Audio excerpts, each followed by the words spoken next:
कालरात्रि हिंदू देवी दुर्गा का 7वां रूप, एक शक्तिशाली और उग्र देवता है जिसे नवरात्रि उत्सव के दौरान मनाया जाता है। उसके नाम का अनुवाद वह जो मृत्यु की रात है और वह अपने तीव्र और दुर्जय स्वभाव के लिए जानी जाती है। कालरात्रि की कथा इस प्रकार है। सुदूर अतीत में रक्तबीज नाम का एक महान राक्षस था जिसने स्वर्ग और पृथ्वी को आतंकित कर दिया था।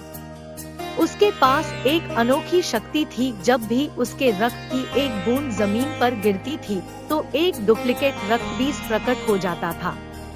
इसने उसे लगभग अजेय बना दिया और उसने दुनिया पर कहर बरपाया, जिससे सभी प्राणियों को भारी पीड़ा हुई। स्वर्ग में देवता रक्तबीज की दुष्टता से बहुत परेशान थे और उन्हें एहसास हुआ कि केवल अपार शक्ति वाली दैवीय शक्ति ही उसे हरा सकती है।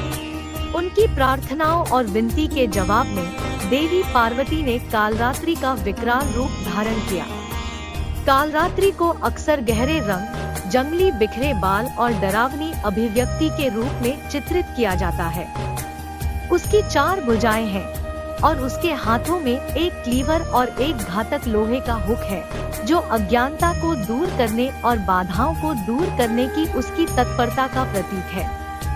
उनका तीसरा हाथ अभय मुद्रा, निर्भयता का संकेत में है, जबकि चौथे हाथ में एक ज्वलंत मशाल है।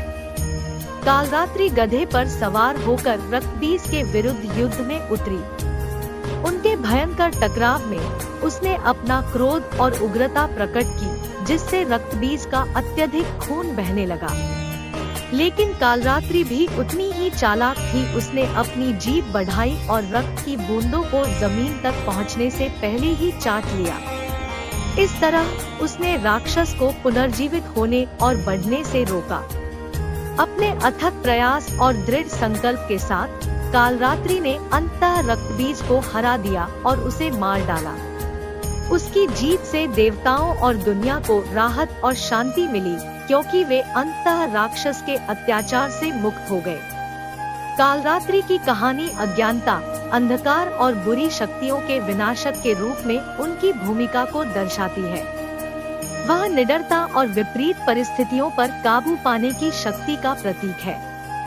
नवरात्रि के दौरान उनकी पूजा हमारे भीतर के राक्षसों पर विजय पाने और साहस और दृढ़ संकल्प के साथ जीवन की चुनौतियों का सामना करने की शक्ति की याद दिलाती है।